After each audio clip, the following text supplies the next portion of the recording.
Hey, what's going on, everybody? This is Zach. This is JD. This is Nick. This is Mike. Black Label Society, and we're all doing a hang, and you're watching Fuse on Demand.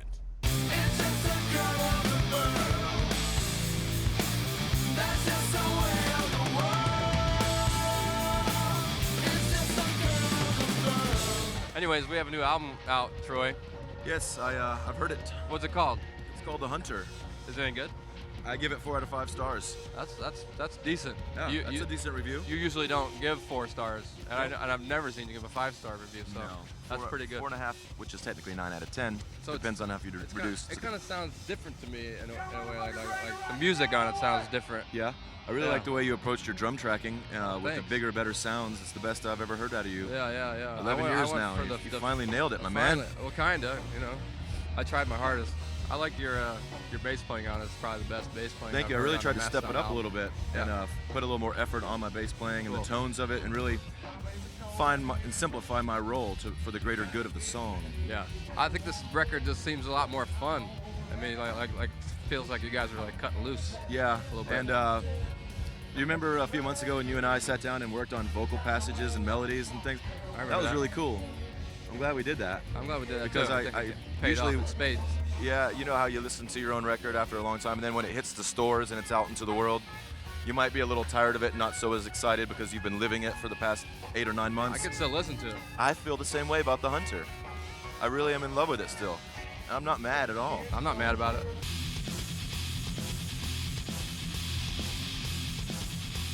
This time around, there was a lot of stressful things happening in the members of the band's lives. So I feel like going into the practice space and writing material this time around was a little different because we didn't want it to be stressful. So we made sure that it wasn't by not banging our heads up against the wall trying to figure out how to shoehorn a 5-minute mathematical equation of a riff into a song and making things really difficult to play. We just kind of went with the flow, and I think that has had the ultimate effect of the way the record sounds.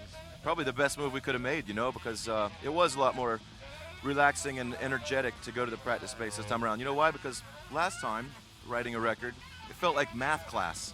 You know, it was like, hey man, the bell's ringing, I'm at my locker, I'm like, see you later, I gotta go to algebra. Yeah, it was hard. Algebra being practiced with Mastodon. It's like we get down there, like, okay, this song's 9 minutes long, but we got this other part, we gotta, come on, you gotta learn get it in there. There's 94 notes in this riff, learn it.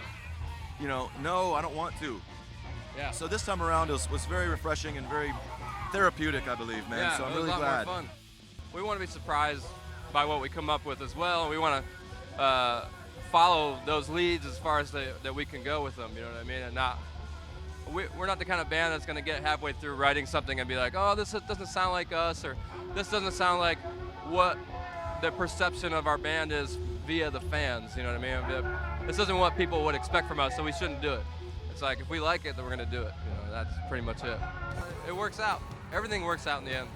If you stay true to who you are as a person and as an artist, and you put all of yourself into the art that you're making, and make sure that the 4 people that are creating that piece of art are creating it for the right reasons, then that thing is gonna shine through.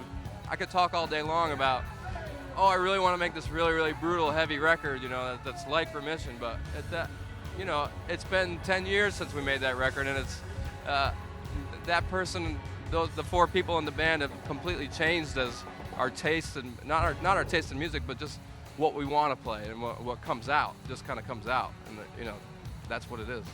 So when a record comes out and it gets any type of positive, any praise or any type of Billboard top 10, that blows our mind, because that's the furthest thing from what we would expect at all. So it's just like someone giving you a very nice compliment. It's like, wow, thank you so much. I'm glad you appreciate this art that we just spent all this time and effort on. So, and it's nice to be in company with bands that we've grown up listening to over the past 10, 15, 20 years, and be sharing the stages with the Soundgardens and the Tools and the Blink-182s and all these bands that we've been fortunate to grace the stage with. It's very complimentary, and it's come full circle of just years of persistence and hanging out together and just continuing to make music and travel around. It's bizarre. It's like having a delicious dessert bar after a buffet meal, dinner. It's like, I'm full of potatoes and gravy right now, but I'm gonna have a small fudge sundae. I couldn't have dessert last night. I couldn't have dessert either. I could barely even finish my water. Like, gurgling. My lungs were packed with food. His lungs were packed with Shula's lobster. yeah, with a lobster in there. Yeah. But I feel better today, so thanks for asking, folks.